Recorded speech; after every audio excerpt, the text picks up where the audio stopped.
Welcome back to Dazzling Dishes. Today we are going to cook veggie Thai green curry, and as the name says, it's full of veggies and it's green. So first we'll be teaching here how to make the green paste. This particular Thai curry has a lot of fresh green vibrant color along with coriander, basil, lemongrass, spring onions, and then a lot of veggies like broccoli, bell peppers, carrots, beans, zucchini, and of course the main product is the coconut milk along with tofu. That's optional. So this Thai curry is really delicious, and if you want you can serve it with steamed jasmine rice or basmati rice and enjoy like a Thai style meal. So let's get started. So for making the Thai curry, that is the paste, all we need is garlic and ginger. I've taken 1 inch of ginger here and few cloves of garlic, a small medium sized onion, fresh basil leaves, fresh cilantro, and you need some lemongrass and some spring onion. So all we need to do is chop down everything and then put it in the blender for a thick green paste.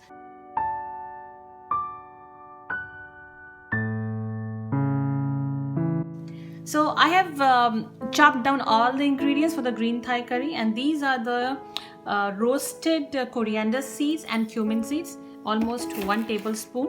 So I'm going to put this and few black peppercorns just to give a little spicy. To this I'm going to add fresh green chili. This is really spicy. I think 1 would do enough. Here you go. And now a little of water, and then you need to close the blender and blend the green curry. Just a little of water.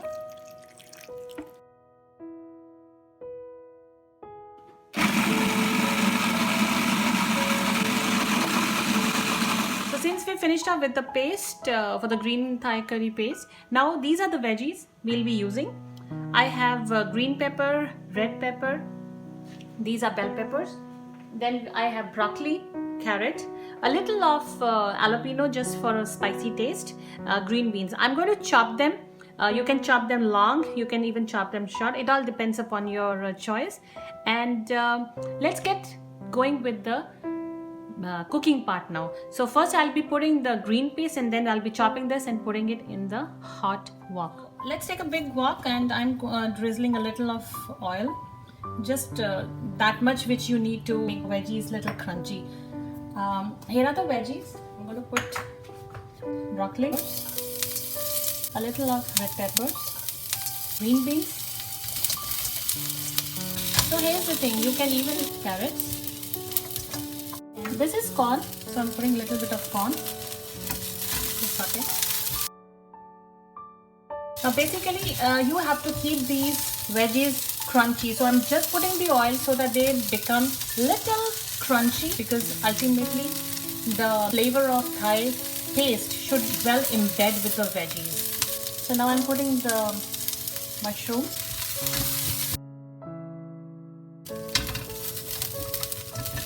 We would like to cover it for a minute or so that they actually are cooked a little bit, but at the same time they are crunchy. So for a minute or so, let it be on the medium heat. So now we are going to do the Thai curry paste and coconut milk blending together. So I'm going to take a big white pan like this, drizzle in a little bit of oil, just a little. Yeah, make sure it's not very hot, because basically we are not cooking like a masala. We're just making sure that it blends in.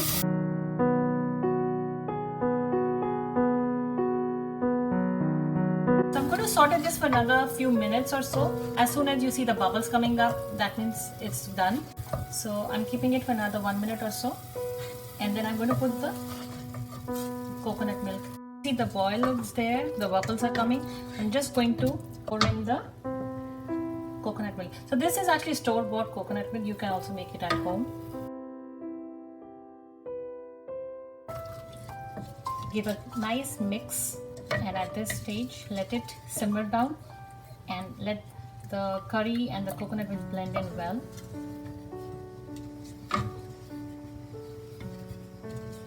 Now at this stage, you're going to add a little bit of salt. Again, salt is according to taste. And we are going to add a little bit of sugar because I want to blend in the spiciness of this, because we used green chili and peppercorns. So we are going to use 1 teaspoon of sugar in this. Again, mix. So make sure that this again gives a quick boil. We don't have to actually boil it very long time. Make sure that you check on your veggies too. They should not overcook and they should not actually get burnt too. So all it needs is 1 brisk boil and all. So now this is all ready. It's all bubbly, and we are going to put these veggies, which are all ready, into the curry. Now you can see all the vegetables are like nicely blended in, and I'm going to just give a little, yeah, that's it. It simmer for a minute or so. At this stage, when it's bubbling hot, just crush a little of basil leaves, add to the pot. So I can even have that aroma of all the veggies, the coconut milk, the basil, lemongrass, right? And now we are going to wait for another 1 minute, let it boil one quick this point, and then we are going to plate it.